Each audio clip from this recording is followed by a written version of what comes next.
신명기 6장 6절에서 9절 말씀입니다. 다 같이 읽겠습니다. 시작. 이날 내가 내게 명령하는 이 말씀들을 내 마음속에 두고 너는 그것들을 내 자녀들에게 부지런히 가르치며 내가 내 집에 앉을 때에든지 길을 걸을 때에든지 누울 때에든지 일어날 때에든지 그것들을 말할 것이며 너는 또 그것들을 내 손에 메어 표적으로 삼고 내 눈 사이에 두어 이마에 표로 삼으며 또 내 집의 기둥과 내 문에 기록할지니라. 아멘. 저는 오늘 이 본문 말씀을 기초로 해서 하나님의 말씀을 내 마음속에 두라라는 제목으로 하나님 말씀을 전하도록 하겠습니다. 어떤 한 여인이 책 한 권을 사서 읽기 시작했습니다. 그런데 읽다 보니까 책의 내용이 너무나 생각보다 재미없고 또 점차 흥미도 떨어져 그만 읽기를 포기하고 말았습니다. 그리고 얼마 후 그녀는 한 남자를 만나 결혼을 하였습니다. 그런데 결혼을 하고 난 후에 보니까 자신이 사랑하는 남편이 바로 그 책의 저자였음을 알게 되었습니다. 그러자 그녀는 자신이 읽기를 포기했던 그 책을 다시 꺼내서 읽기 시작했습니다. 그런데 웬일인지 이제는 책이 너무나 재미있게 느껴졌고 그래서 시간이 가는 줄도 모른 채 앉은 자리에서 책을 다 읽었다고 합니다. 이 예화를 통해서 우리가 생각해 볼 점이 있습니다. 과연 그녀에게 무슨 일이 벌어진 것일까요? 읽기를 포기했던 책이 왜 갑자기 재미있어지고 또 좋아지게 된 것일까요? 책의 내용은 바뀐 것이 전혀 없었는데 말입니다. 무엇이 그녀로 하여금 책을 다시 읽게 만들었을까요? 한마디로 말하자면 바로 사랑입니다. 남편에 대한 사랑이 그녀를 움직였던 것입니다. 다시 말해 자신의 사랑하는 남편이 쓴 책이었기 때문에 깊은 애정을 가지고 다시 읽을 수 있었던 것이죠. 그렇게 읽다 보니 책이 좋아지게 되었고 사랑하게 되었던 것입니다. 현재 우리에게도 이와 같이 깊은 애정을 가지고 읽어야 되는 책 한 권이 있습니다. 그건 바로 성경입니다. 성경은 우리를 사랑하시는 하나님께서 친히 우리를 위해 기록해 주신 책입니다. 그래서 하나님께서는 우리가 늘 성경을 가까이 대하며 읽기를 원하십니다. 여러분들께서도 잘 아시다시피 성경의 원저자는 하나님이십니다. 비록 사람이 손으로 기록을 했습니다만 결코 성경은 사람이 자신의 생각이나 사상을 기록해 놓은 책이 아닙니다. 성경은 하나님께서 자신의 숨을 불어넣어 주신 하나님의 말씀입니다. 이를 디모데후서 3장 16절에서는 하나님의 영감으로 주셨다라고 표현합니다. 모든 성경 기록은 하나님의 영감으로 주신 것으로 교리와 책망과 바로잡음과 의로 교육하기에 유익하니라고 말씀하십니다. 여기서 모든이라는 의미는 처음부터 끝까지 그리고 완전이라는 것을 뜻합니다. 즉 모든 성경 기록이란 창세기 1장 1절부터 요한계시록 22장 21절까지의 기록된 말씀들을 뜻하며 이 모든 성경 기록이 하나님의 말씀이라는 것입니다. 또한 모든 성경 기록이라는 의미는 기록된 성경의 단어 하나하나, 즉 성경의 모든 단어를 의미합니다. 마태복음 4장 4절을 보시면 시험하려는 마귀에게 예수님께서는 다음같이 말씀하신 적이 있으십니다. 한번 제가 읽어드리겠습니다. 그분께서 응답하여 이르시되 기록된 바 사람이 빵으로만 살 것이 아니요 하나님의 입에서 나오는 모든 말씀으로 살 것이라 하였느니라 하시더라. 여기서도 모든 말씀이라는 단어가 나오는데 영어 성경을 보시게 되면 이 모든 말씀이란 다름 아닌 모든 단어라는 사실을 알 수 있습니다. 따라서 정리하자면 성경 기록에 사용된 단어 하나하나에 하나님께서는 자신의 숨을 불어 넣으셨다는 것입니다.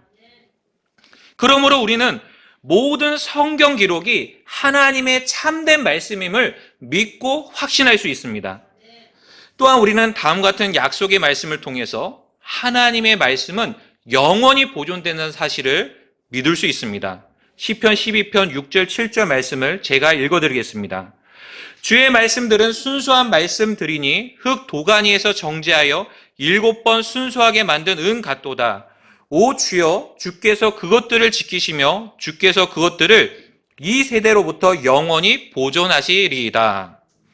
이처럼 우리는 주님께서 자신의 순수한 말씀들을 오늘날 우리에게까지 이르기까지 자신의 권능으로 보존해 주셨음을 믿고 확신할 수 있습니다. 현재 여러분도 그렇게 믿으십니까?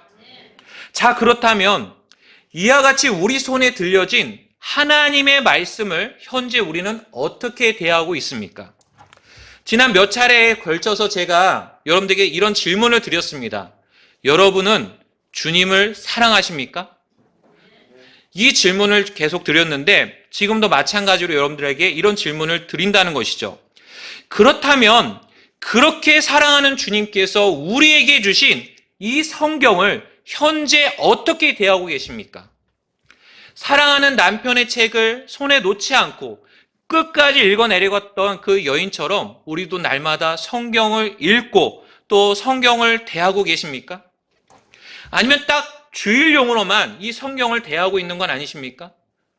마치 성경을 예배당 아닌 곳에서는 절대로 읽어서는 안 되는 금서인 것처럼 성경을 예배당에서, 그러니까 주일만 되면 예배당에 나와서 읽고 그 다음에는 집에서는 내려놓고 있는 건 아니십니까? 저는 오늘 이런 부분에 대해서 우리가 같이 생각해 봤으면 좋겠습니다.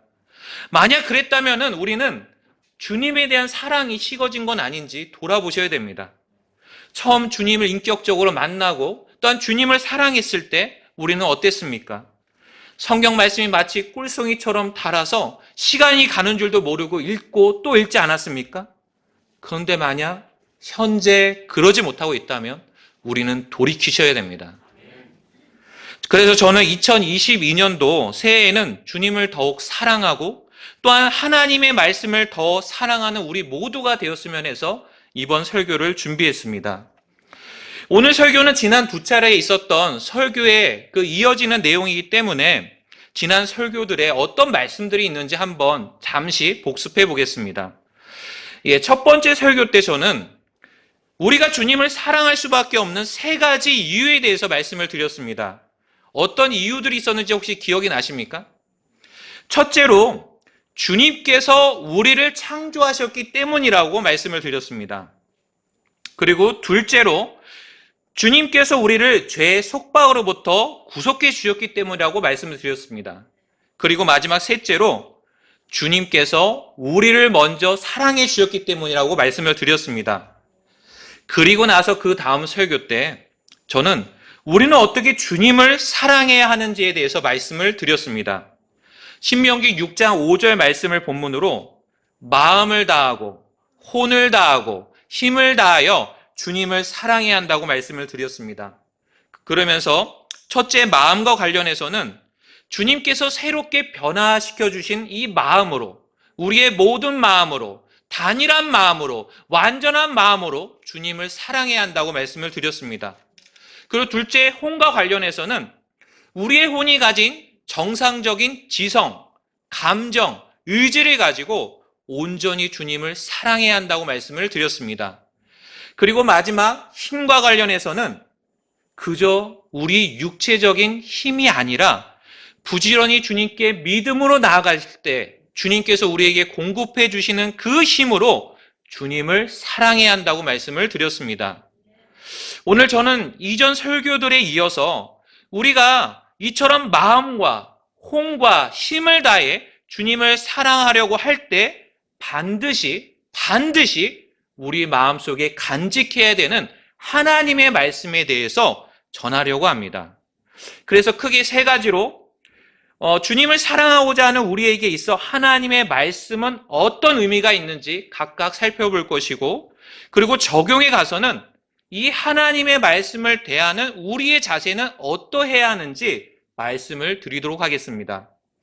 첫 번째로 주님을 온전히 사랑하기 위해서는 우리에게 반드시 하나님의 말씀이 필요합니다. 여러분들 그렇게 믿으십니까? 좀 더 구체적으로 말씀드리자면 주님을 온전히 사랑하려면 우리의 마음과 혼과 힘에는 반드시 하나님의 말씀이 필요합니다.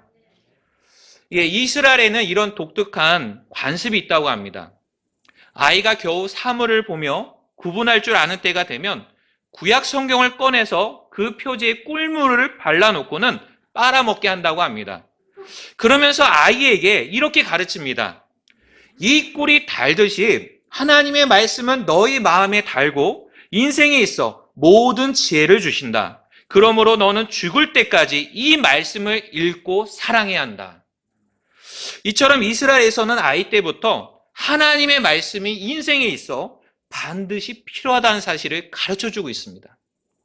이와 마찬가지로 오늘 본문 말씀도 우리에게 하나님의 말씀이 필요하다는 사실을 가르쳐 주십니다. 우리 다 같이 6절 말씀을 읽도록 하겠습니다. 6절 말씀 시작. 이날 내가 네게 명령하는 이 말씀들을 내 마음속에 두고. 첫째로 우리의 마음에 하나님의 말씀이 필요하다는 사실을 가르쳐 주십니다. 신명기 6장 6절은 우리에게 하나님의 말씀을 어디에 두라고 말씀하십니까? 예, 마음속에 두라고 말씀하십니다. 즉 우리가 읽거나 들었던 하나님의 말씀을 우리의 마음속에 간직해야 한다는 것입니다. 왜 그렇습니까? 우리의 마음에 하나님의 말씀이 필요하기 때문입니다. 여러분들 씨 뿌린 자의 비유를 한번 생각해 보십시오. 마음속 깊이 심겨지지 않은 그 말씀은요, 결코 우리의 삶에 어떠한 좋은 열매를 내놓을 수 없다는 사실을 잘 알 수 있지 않습니까? 길가 같은 굳은 마음이나 돌바 같은 딱딱한 마음이나 또는 가시밭 같은 그런 온갖 염려와 재물과 또한 쾌락에 빠진 마음으로는 하나님의 말씀을 온전히 받아들일 수도 없고요, 좋은 열매를 내놓을 수 없다는 것입니다. 우리의 마음은 하나님의 말씀을 받기에 좋은 상태여야 합니다.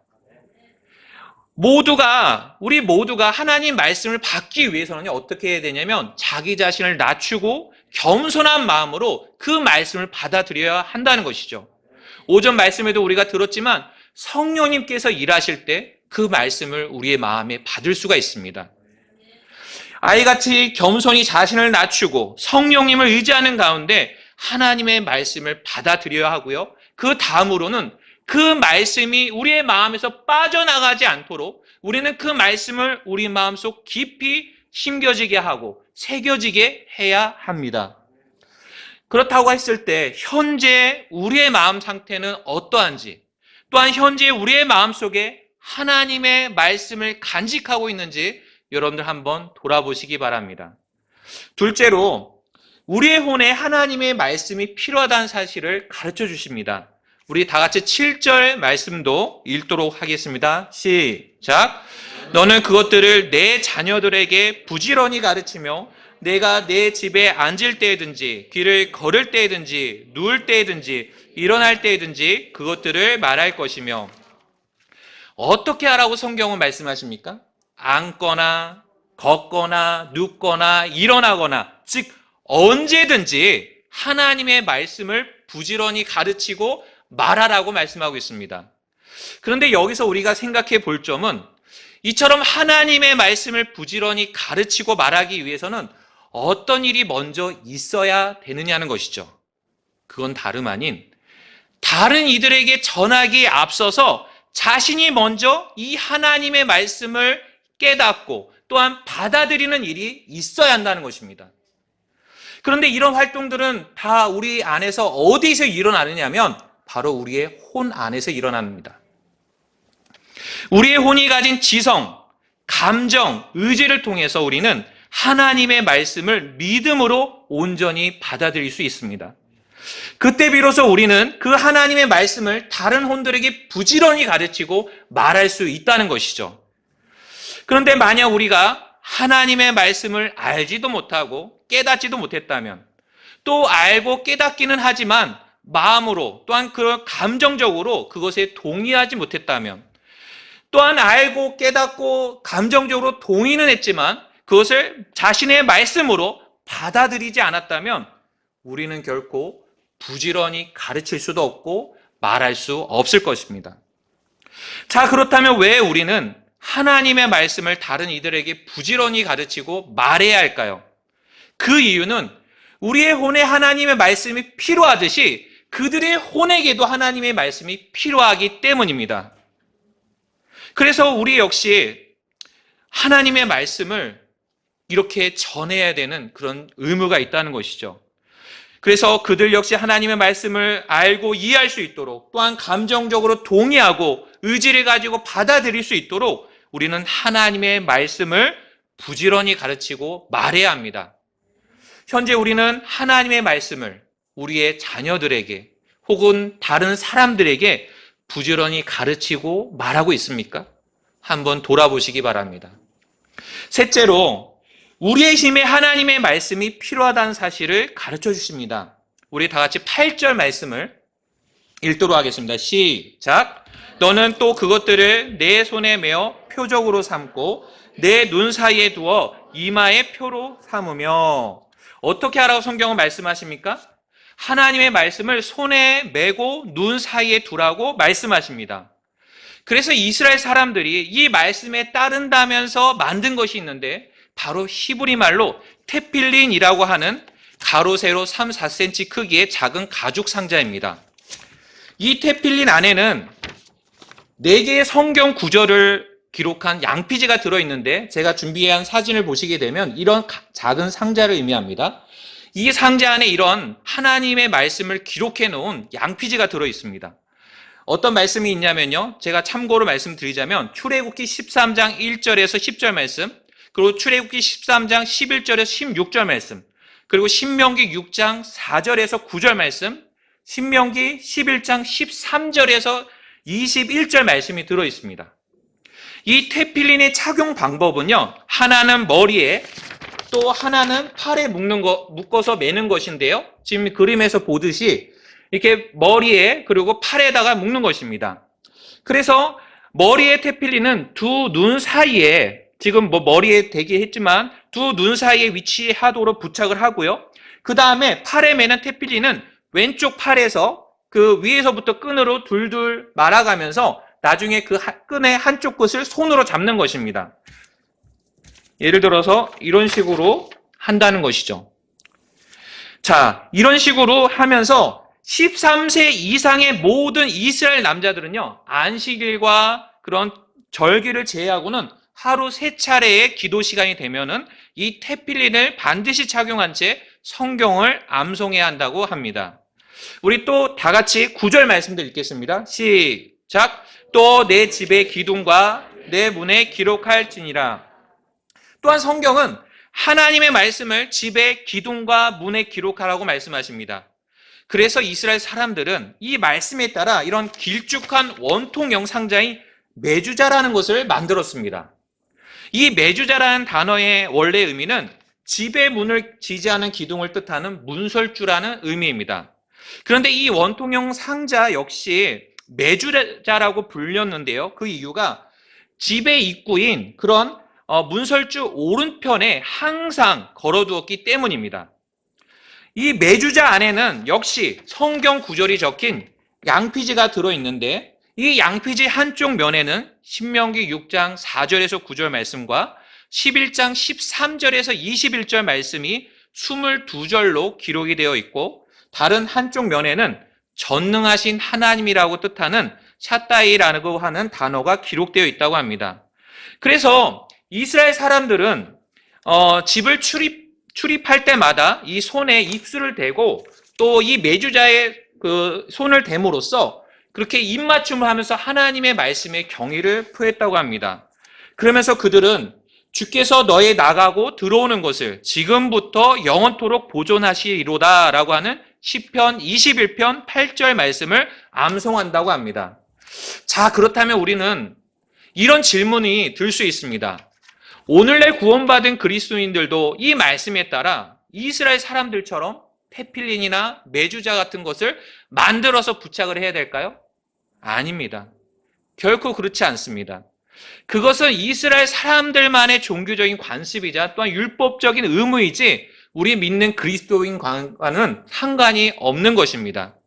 우리는 결코 율법적인 의무에 얽매일 필요가 없습니다.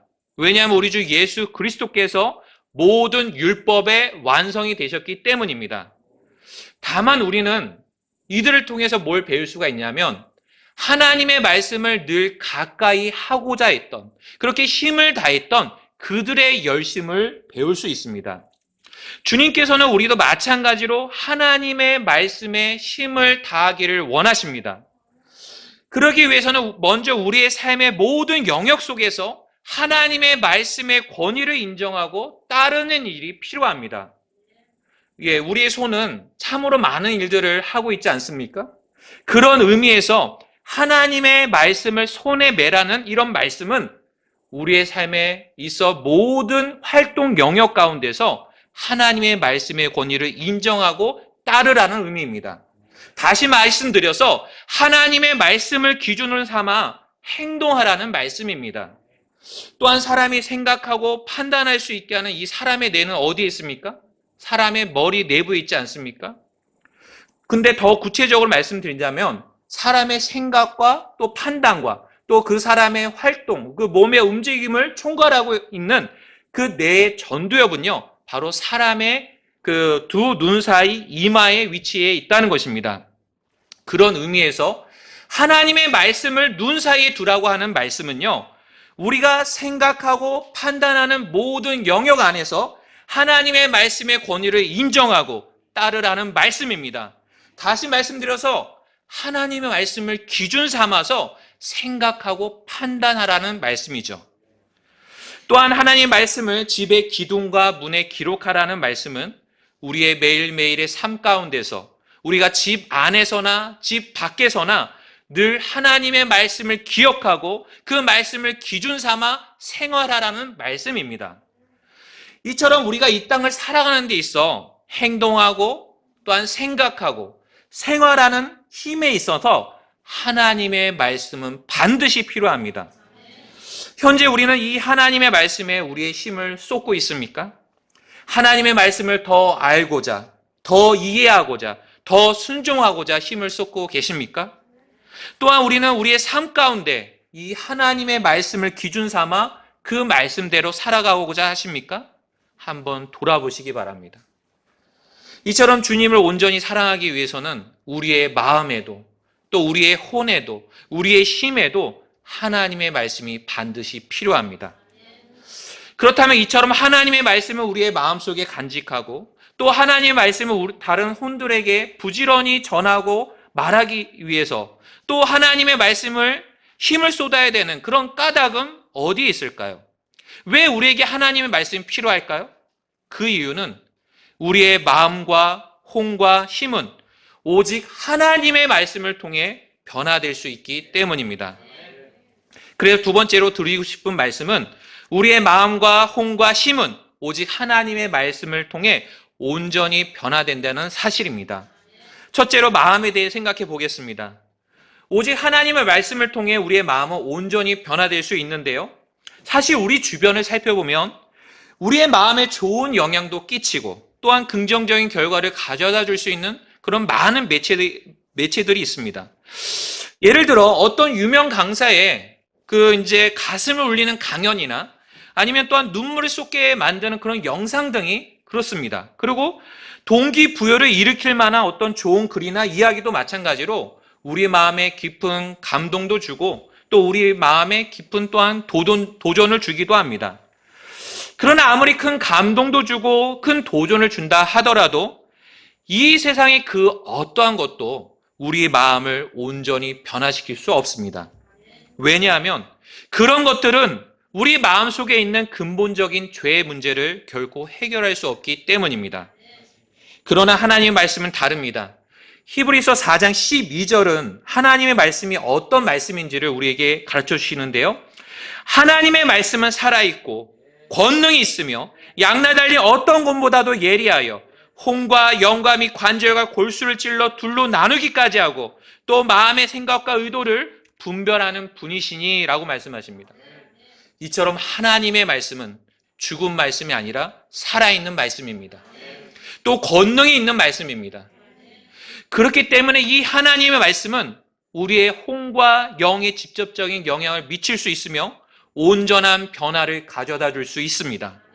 또한 하나님의 말씀은 우리의 마음의 생각과 의도를 분별하신다고 성경은 말씀하십니다.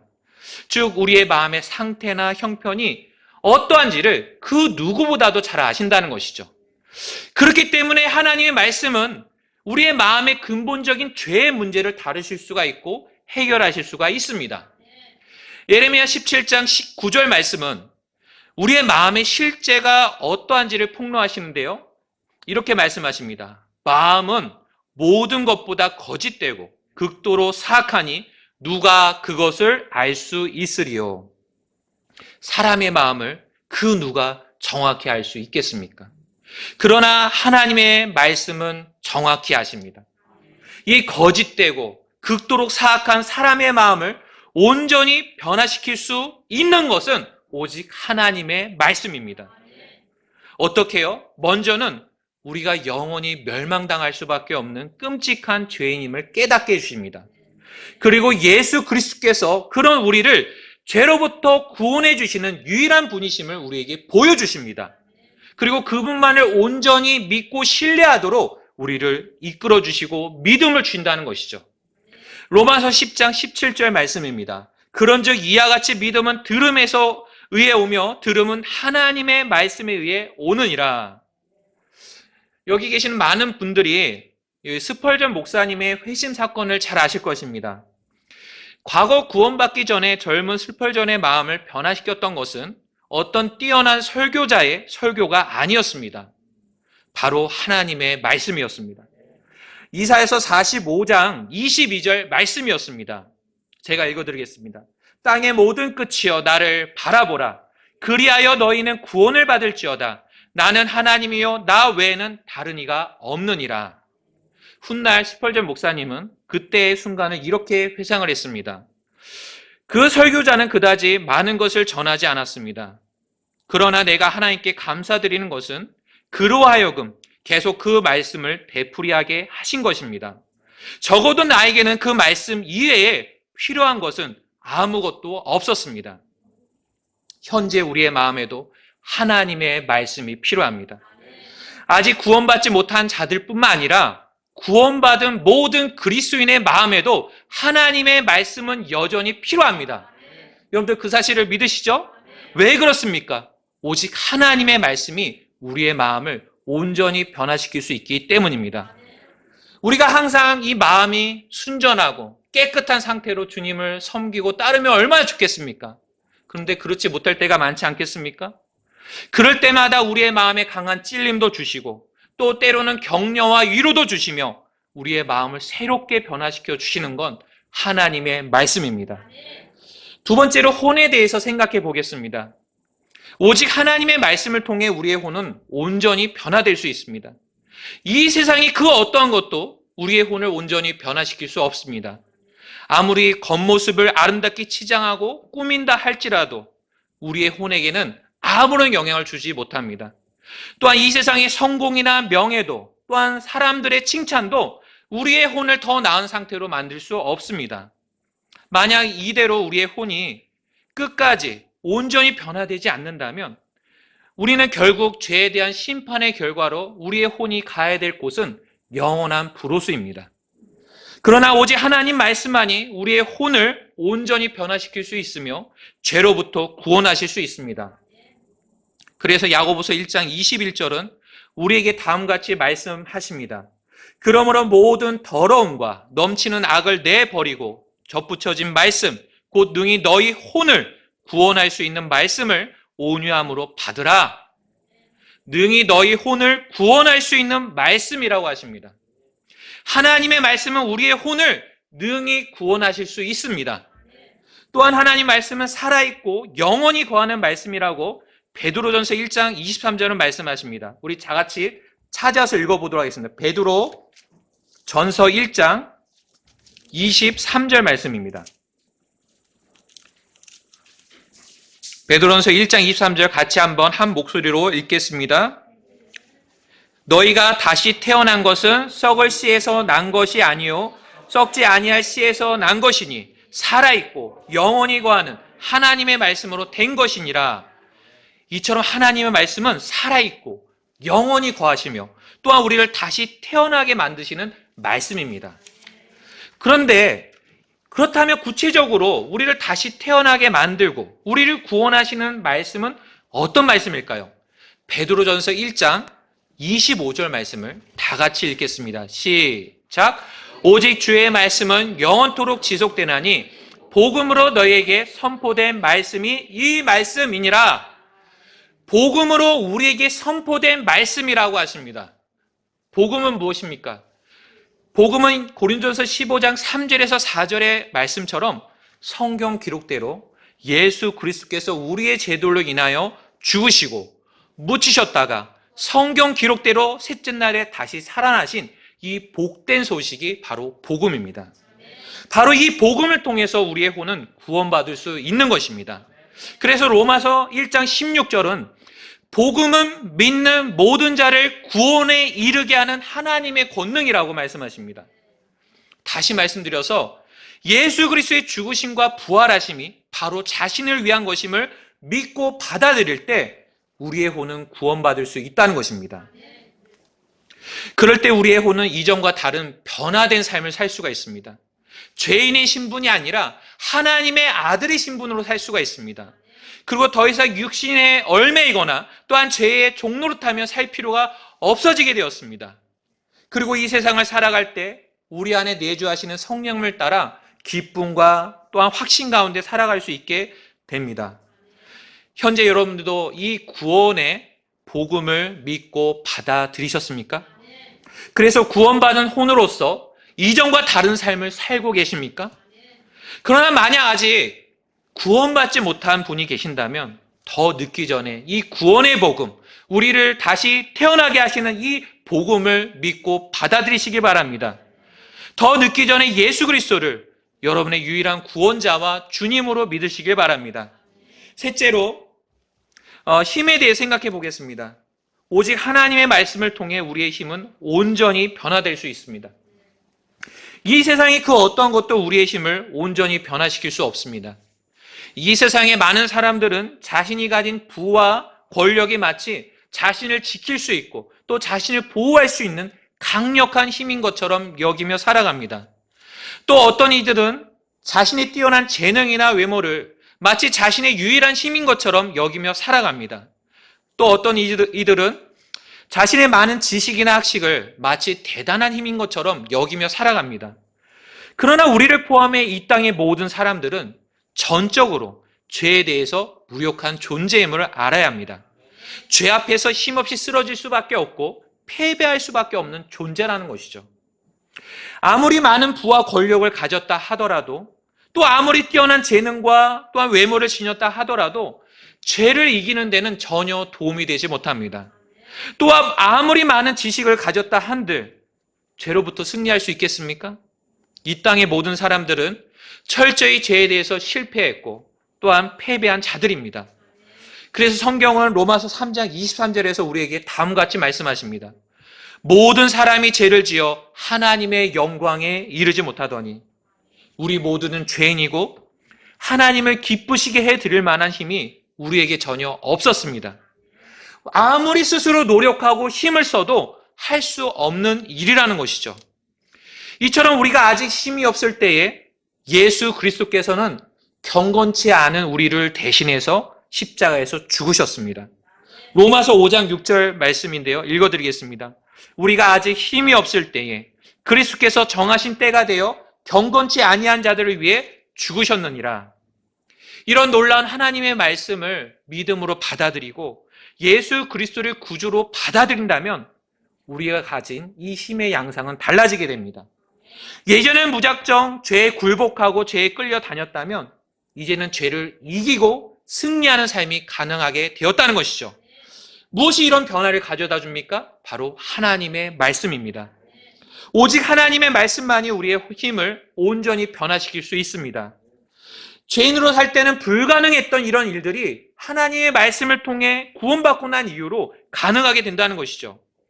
이는 데살로니가 전서 2장 13절 말씀처럼 이 하나님의 말씀을 믿음으로 받아들일 때 이 말씀이 우리 안에서 효력 있게 일한 결과입니다.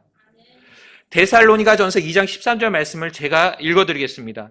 이런 까닭에 우리가 또한 하나님께 끊임없이 감사를 드림은 우리서 들은 하나님의 말씀을 받을 때에 그것을 사람들의 말로 받지 아니하고 하나님의 말씀으로 받았기 때문이니 진실로 그러하도다. 그 말씀이 또한 믿는 너희 안에서 효력 있게 일하느니라. 이처럼 하나님의 말씀이 믿는 우리 안에서 효력 있게 일할 때 우리의 삶에는 변화가 일어납니다. 구원받지 못한 자가 구원받게 되는 것이고요. 구원받은 자는 믿음의 성장을 이룰 수 있게 됩니다. 갓난아기의 신앙이 아니라 성숙한 신앙으로 자라날 수 있게 된다는 것이죠. 베드로전서 2장 2절 말씀입니다. 새로 태어난 아기들로서 말씀의 순수한 젖을 사모하라. 이것은 너희가 그 젖으로 말미암아 성장하게 하려 함이라. 여러분들은 혹시 집에 화초를 키우십니까? 예, 화초를 키우시는 분들이 계실 텐데요. 저는 개인적으로 이 화초를 잘 못 키우는 편입니다. 이 화초에 대해서 끊임없이 관심도 기울이고 제때 이 물을 줘야 되는데 그게 좀 잘 안 되더라고요. 그러다 보니까 최근에 저희 사무실에서 키우던 이 화초 하나도 거의 죽을 뻔하다가 살아난 그런 케이스가 있습니다. 예, 물을 제때 주지 않다 보니까 아주 메말하게 되었고 잎도 다 떨어지게 되었고 앙상한 가지 하나만 남아있게 되었습니다. 그러던 어느 날 너무나 안타깝고 미안한 마음에 그 화분에 조금씩 물을 주기 시작했습니다. 설마 거의 죽은 이 화초인데 살아나겠어 하는 마음에 매일 조금씩 꾸준히 물을 주기 시작했습니다. 그런데 어느 날 놀라운 광경을 목격했습니다. 그 메마른 가지에서 아주 작은 새싹이 올라오기 시작한 것입니다. 그러더니 시간이 지나자 새싹이 하나 둘 늘어나더니 지금은 많이 자라게 되었습니다. 저는 이것을 보면서 하나님의 말씀도 이와 같다는 생각이 들었습니다. 하나님의 말씀이 믿는 우리 안에서 효력 있게 일하실 때 우리의 삶도 영적으로 아무리 메마르다 할지라도 다시 회복되고 살아날 수 있다는 것입니다.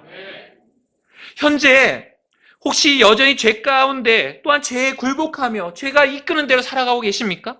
또는 영적으로 메마르고 삭막한 삶을 살고 계십니까? 우리를 온전히 변화시켜 주시는 하나님의 말씀을 받아들이시기 바랍니다. 그럴 때 우리의 삶은 주님께서 기뻐하시는 거룩한 삶으로 힘있게 나아가게 될 것입니다. 이제 마지막 세 번째로 드리고 싶은 말씀은 우리의 마음과 혼과 힘을 다해 하나님의 말씀에 순종해야 한다는 것입니다. 우리가 지금까지 들었던 말씀처럼 하나님의 말씀에 대한 필요성도 느끼고 또 하나님의 말씀을 통한 변화도 잘 이해하고 깨달았어도 정작 그 하나님의 말씀에 순종하지 않는다면 우리는 아무런 유익을 누리지 못할 것입니다. 그러므로 우리는 마음과 혼과 힘을 다해 하나님을 사랑하듯이 이 하나님의 말씀에도 순종해야 합니다. 주 예수님께서도 우리에게 너희가 나를 사랑하면 내 명령들을 지키라고 말씀하셨습니다. 하나님의 말씀에 대한 순종이야말로 주님을 향한 우리의 사랑의 확실한 표현 방법이고 고백이 될 것입니다. 순종은 주님을 사랑하는 모든 그리스도인들이 반드시 갖춰야 하는 자세입니다. 주님께서도 자기에게 순종하는 모든 자들에게 영원한 구원의 창시자가 되신다고 히브리서 5장 9절에서 말씀하셨습니다. 참고로 이 순종이라고 하는 이 헬라어 단어는요, 어떤 의미가 있느냐? 모못의 아래에서 주의 깊게 듣고 따른다는 의미가 있습니다. 따라서 하나님의 말씀에 순종한다는 것은 하나님의 말씀을요, 주의 깊게 듣고 따르는 것을 의미합니다. 이 구약 성경을 보게 되면 이와 같이 하나님의 말씀을 주의 깊게 듣고 따른 인물이 나옵니다. 그는 열왕기하 22장에 나오는 요시야 왕입니다. 그는 8세에 통치하기 시작해서 31년을 유다 왕국을 통치했는데 그는 자기 아버지인 아몬이나 자기 할아버지인 므낫세과는 달리 경건한 왕이었습니다. 그에 대해 성경은 그는 주의 눈앞에서 올바른 것을 행하여 자기 조상 다윗의 모든 길로 걷고 오른쪽으로나 왼쪽으로나 치우치지 아니하였더라고 열왕기하 22장 2절은 말씀하고 있습니다. 요시야 왕은 자신의 이 집권 시기에 이스라엘 역사상 전무후무한 개혁을 단행했습니다. 예를 들어서 당시 만연했던 우상 숭배자들을 제거했고요. 또한 우상 숭배 제단들이나 형상들이나 작은 숲들을 모두 다 없애버렸습니다. 또한 성전도 정결케 했고 유월절 절기도 회복시키는 등 대대적인 개혁을 이루었습니다. 어떻게 그는 이런 놀라운 그런 변화를 이룰 수 있었을까요? 과연 무엇 때문에 그는 이런 변화를 경험할 수 있었을까요? 그건 다름 아닌 하나님의 말씀에 순종했기 때문입니다. 오늘날 요시야 왕은 대제사장 hil기야로 하여금 성전을 수리하게 했는데 이때 율법책을 발견했습니다. 그리고는 서기관 사반은 그 율법책을 요시야 왕에게 읽어주었습니다. 율법책을 읽은 율법책에 기록된 이 하나님의 말씀을 들었을 때 요시야 왕은 주 앞에서 자신을 낮추고 옷을 찢으면서 울었습니다. 왜냐하면 자신의 조상들이 하나님의 말씀에 귀를 기울이지 아니하고 그 말씀대로 행하지 않았기 때문에 주의 진노가 크게 타올랐음을 깨달았기 때문입니다. 그 후 요시야 왕은 어떻게 했습니까? 자신이 알고 깨달았게 된 그 하나님의 말씀을 백성들의 귀에 낭독해 주었습니다. 그리고 나서 마음을 다하고 혼을 다하여 그분의 말씀에 순종하기로 주 앞에서 언약을 맺었습니다. 그는 우리가 이전에 살펴봤던 신명기 6장 5절 말씀처럼 마음을 다하고 혼을 다하고 힘을 다하여 하나님을 사랑했습니다. 그래서 그는 신명기 6장 6절 말씀처럼 하나님의 말씀을 자신을 향한 말씀이라고 분명히 이해하고 받아들였습니다. 그리고 그 말씀을 자신의 마음속에 두었던 것이죠. 그리고 나서 신명기 6장 7절 말씀처럼 백성들을 불러 모아 그들에게 하나님의 말씀을 부지런히 가르쳐주고 말했습니다. 그 다음에 신명기 6장 8절 9절 말씀처럼 그 말씀에 순종하고자 자신의 힘을 다했습니다. 그랬던 그에 대해 성경은 다음과 같이 평가하고 있습니다. 우리 다 같이 열왕기하 23장 말씀을 보겠습니다. 열왕기하 23장 25절 말씀을 우리 같이 한번 읽도록 하겠는데요. 다 찾으신 줄로 알고 열왕기하 23장 25절 말씀 같이 읽겠습니다. 시작.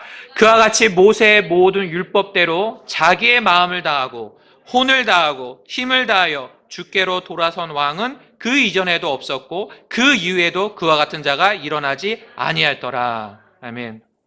사랑하는 성도 여러분, 주님께서는 우리도 이와 같이 우리의 마음을 다하고 혼을 다하고 힘을 다하여 주님께로 돌아서기를 원하십니다. 주님께로 돌아선다는 것은 다른 의미가 아닙니다. 자신의 생각이나 주장을 내려놓고 주님의 말씀에 순종하는 것입니다. 주님께서는 우리가 이처럼 하나님의 말씀에 순종하기를 원하십니다.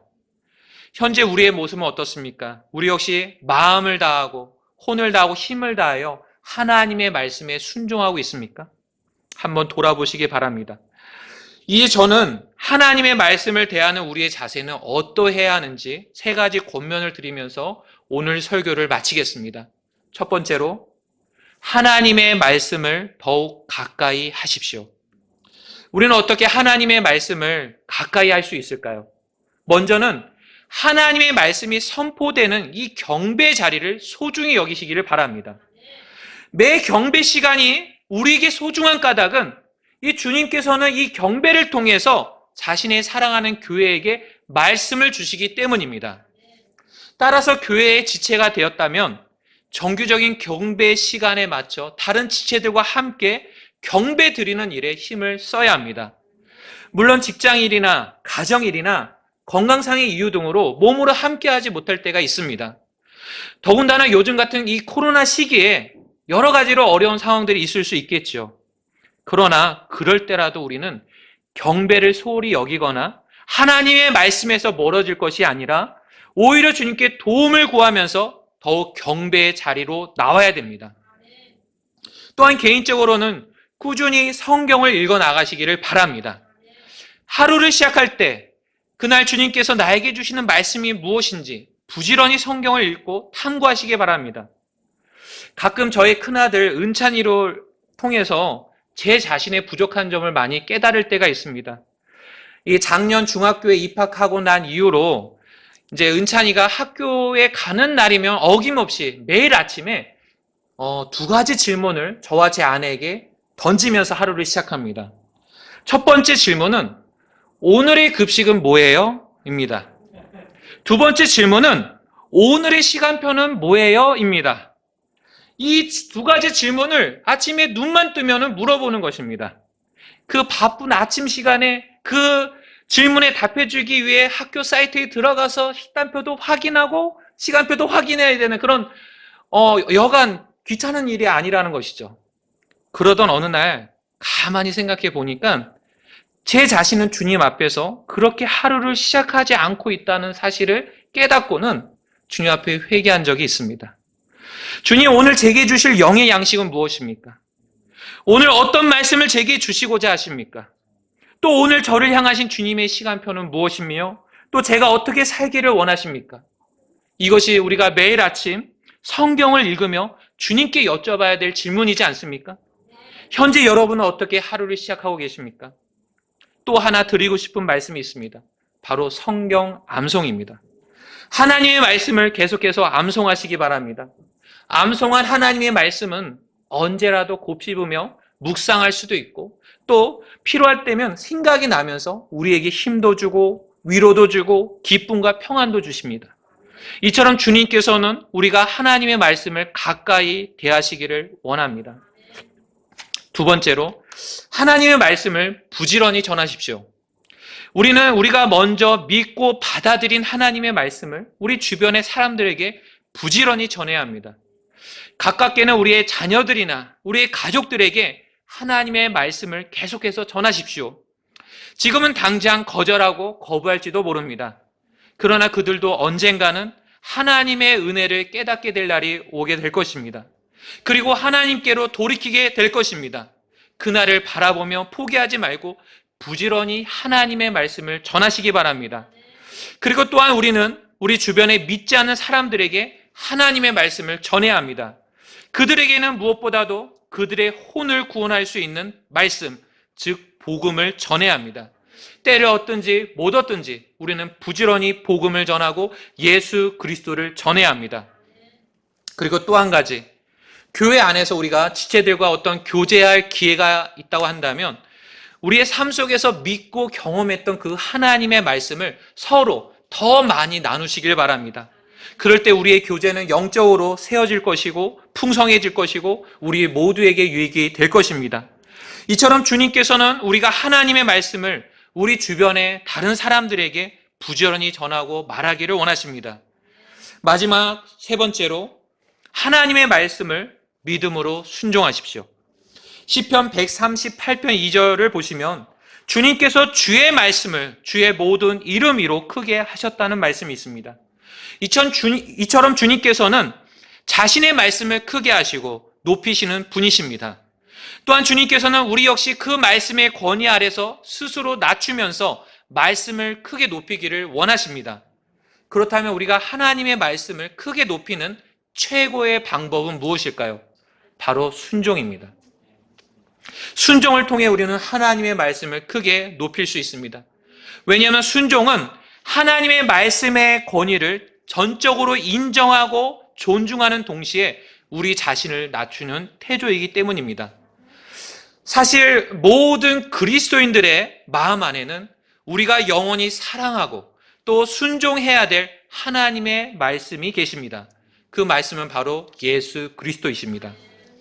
예수 그리스도께서는 요한복음 1장 1절 말씀처럼 처음에 말씀이 계셨고 말씀이 하나님과 함께 계셨으며 말씀이 하나님이셨더라는 기록처럼 처음부터 하나님과 함께 계셨던 말씀이시고 하나님이십니다. 그런 영원한 말씀이신 예수 그리스도께서는 모든 영광을 버리시고 사람이 되셨으며 우리의 죄들로 인해 십자가에서 피 흘려 죽으셨습니다.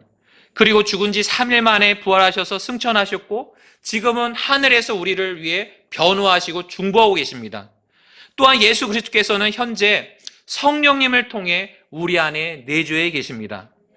요한계시록 19장 13절은 그분의 이름이 하나님의 말씀이라고 불린다고 기록하고 있습니다. 현재 우리는 우리 안에 사시는 예수 그리스도, 살아계신 하나님의 말씀에 순종하고 있습니까? 어떻게 우리는 눈에 보이지 않는 예수 그리스도께 순종할 수 있을까요? 그건 다름 아닌 그분께서 우리에게 주신 기록된 성경 말씀에 순종하는 것입니다. 이처럼 우리가 성경 말씀에 순종할 때 우리 안에 사시는 예수 그리스도께서는 크게 높임을 받으시고 기뻐하십니다.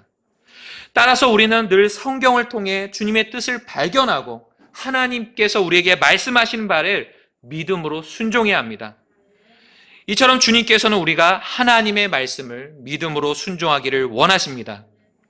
올 한 해가 하나님의 말씀을 더욱 가까이 하고 또 하나님의 말씀을 부지런히 전하고 또 하나님의 말씀을 믿음으로 순종하는 한 해가 되시기를 주님의 이름으로 바랍니다. 오늘 말씀을 들으신 여러분 가운데서 이렇게 귀한 하나님 말씀을 내가 너무 가까이 하지 못했다. 하나님 말씀을 너무 존중하지 못했다. 하나님 말씀이 내게 이렇게 필요한 건데 하나님 말씀과 함께 살아야 내 삶이 변화되는 건데 하나님 말씀에 의해서 누군가 구원받고 또 놀라운 그런 일들이 나타나는 건데 너무 하나님 말씀을 가까이 하지 못했다. 이렇게 마음이 아프고 또 돌이킬 뜻이 있으시다면 하나님 아버지, 제가 이 순간부터 하나님 말씀을 가까이 하는 사람 되기를 원합니다. 기도하시며 나가길 바랍니다. 여러분의 하루는 하나님 말씀과 함께 시작하고 있습니까? 우리 은찬이 이야기를 들었죠. 정말 하나님께서 내게 주시려는 양식은 뭡니까? 또 오늘 저를 위해 갖고 계신 계획은 뭡니까? 하나님 말씀을 구합니다. 이런 자세로 나가느냐는 거죠. 그렇게 하지 못했지만 이제부터 그렇게 살기를 원합니다. 그런 분들이 있다면 기도하십시오. 저는 하나님 말씀을 전하기를 원합니다. 왜냐하면 이 말씀을 통해 사람들이 살아나는 거니까, 죄에서 벗어나는 거니까, 생명을 얻는 거니까, 놀라운 변화가 나타나는 거니까, 나도 하나님 말씀으로 변화되었으니까 하나님 말씀을 전하기를 원합니다. 이런 분이 있다면 기도하십시오. 또 하나님 말씀에 순종하기를 원합니다. 주님을 사랑하는 표현은 이것인데 제가 기꺼이 하나님 말씀에 순종하기를 원합니다. 이런 분이 있다면 기도하십시오.